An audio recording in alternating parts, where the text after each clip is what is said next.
Mr. Malkovich, am I saying it correct? Yes. Okay, you brought this case before the court. What's going on? Where do I start? At the beginning. Okay. Well, cut to the election. The Great White Hope gets elected. I thought our household would be happy about it. I find out I'm married to a libtard. And she starts going off the handle, and like eventually she's just partying and doing all this nonsense and gets on H, smack, like a loser, and goes off the rails, leaves me, we got 2 kids, 2 and 5-year-olds, and just leaves me to take care of these kids. He expected celebration after the election, but instead his life collapsed. She changed instantly, vanished into parties, drugs, and chaos. 2 innocent children left behind, one father struggling to survive. Now he appears in court, desperate for fairness.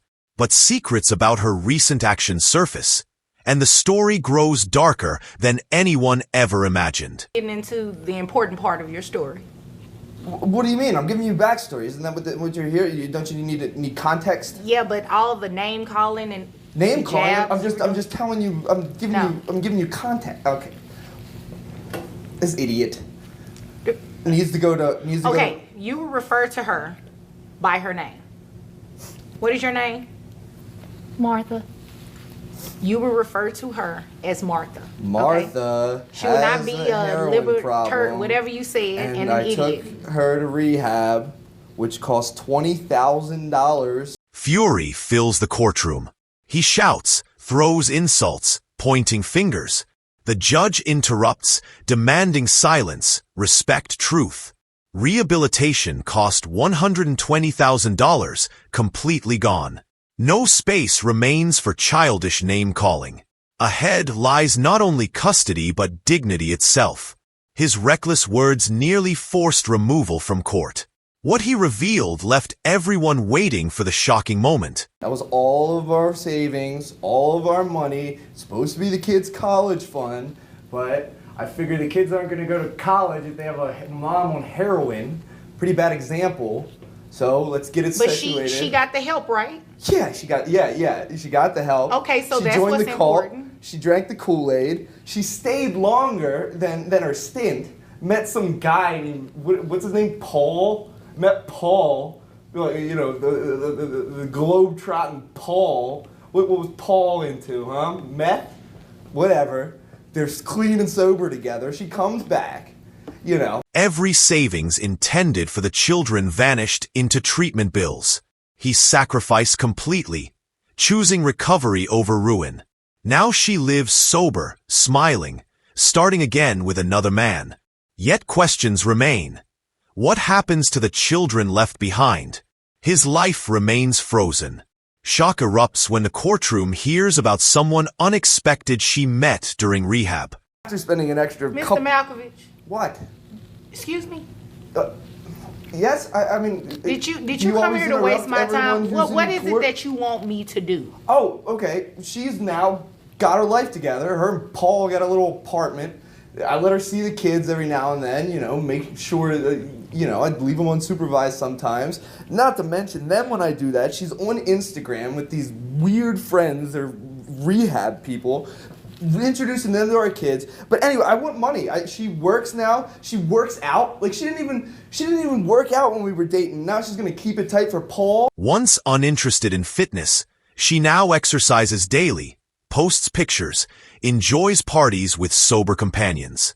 Paul watches closely as the same woman who vanished online suddenly returns, full of energy. He allows limited visits with the kids. But his demand isn't affection, it's repayment. He wants financial responsibility restored, proving survival always carries costs. So you're mad about that?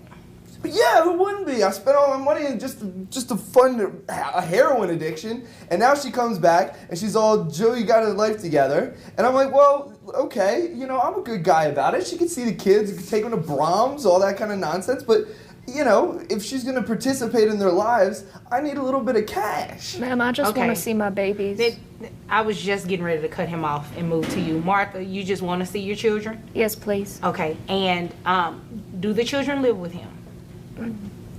That's a yes? Yes, ma'am. Okay. He insists he's generous, allowing visits, outings, letting her share moments. Yet inside, exhaustion rules, sleepless nights, hungry days, endless care. He refuses sacrifice alone any longer. She is sober, fine.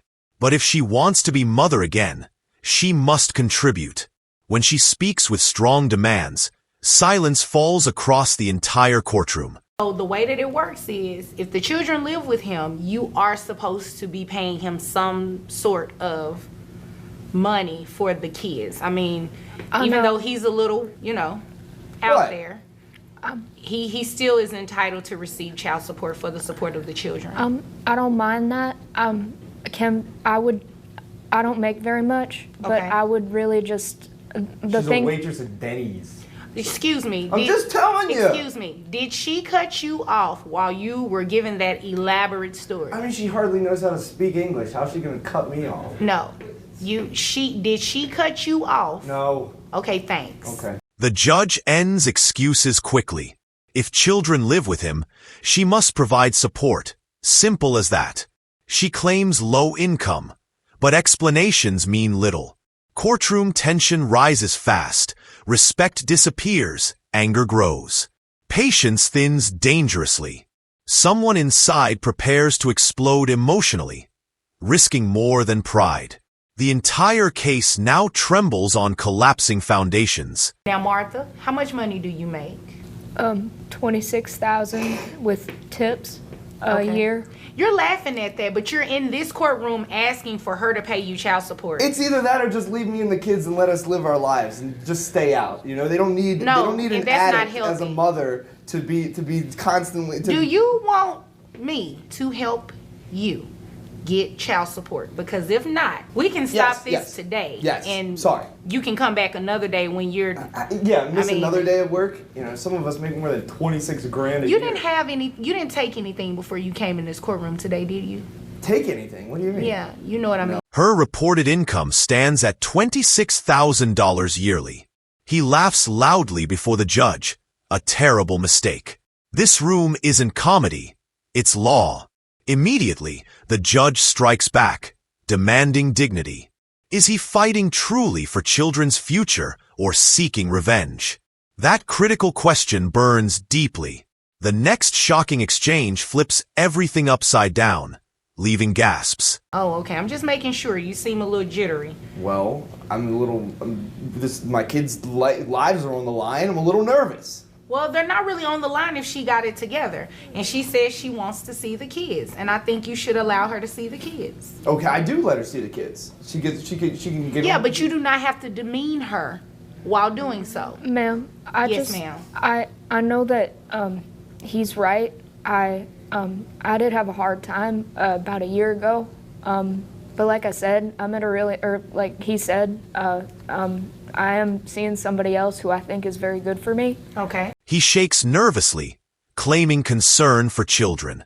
She stays calm, insisting change, showing love, stability, renewed strength. He clings stubbornly to past wounds. The judge interrupts sharply, explaining parenting requires cooperation, not grudges. Her following announcement shocks everyone completely. Both parents sit frozen, silent, realizing everything they believed about control just shifted forever. Mainly, I would just like, I don't mind paying whatever child support, but if we could work unsupervised visits into the agreement, I would really appreciate that. I just don't want to see him anymore. I think she should have some unsupervised access, considering like- that she's gotten her stuff together. Well, how does that work? I mean, because who decides that? Like, can the first one be with another third party that comes? I don't think that's necessary. You're suggesting that I leave my children alone with her, right? Like, she could go to a park and there's some dude peddling H, and then all of a sudden she's passed out in the gutter. She requests unsupervised visits, proving readiness. He calls it dangerous, insists relapse, predicts abandonment again. Tension fills the air heavily. Can someone truly escape addiction's shadow forever? Doubts consume discussion. The judge listens carefully, weighing every possibility. Then her ruling arrives. Words reshape the entire hearing, raising stakes, changing tone, and shocking every listener. And one of my kids is getting hit by a car. Okay, it's I'm going to stop you right there. I'm going to stop you right there. Yeah. And this is what we're going to do. What are we going to do? What you're going to do, first of all, is get your foot. What are you doing? What do you mean, what am I doing? I'm listening to you. Go you on. have a cigarette in your mouth. There is no smoking in this Why building. would you be smoking in there? No, there is no smoking. Wait, bailiff, before he leaves, I need you to know this. We're going to reset your case because obviously you have a lot going on.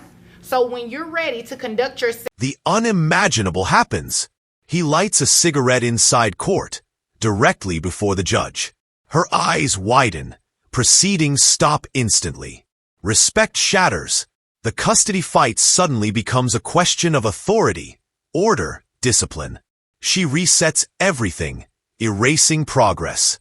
Her final statement delivers decisive closure, reminding everyone power belongs to the law, not reckless behavior. In a way that's appropriate for this courtroom, then you come back and ask me for some relief. So you want me to come back and miss another day at work? What I want you to do is be quiet, listen to what I said, and get out of my courtroom. This is a kangaroo court. Well, thank you. This is absurd! Thank you. This is what we're going to do, Martha. We are going to reset your case to a later date. Just make sure when you come back, you have your financial documents with you, okay? Okay. Okay, if there's nothing further, you're dismissed. Music fades, tension remains. She tries holding emotions, while he pushes further dangerously. The judge intervenes strongly, resetting the entire case. Children remain stuck between parents, waiting silently. One last warning echoes. Return prepared or lose everything. The courtroom empties heavy with pain. Justice takes time, but truth always appears. Hearts watching everywhere feel broken.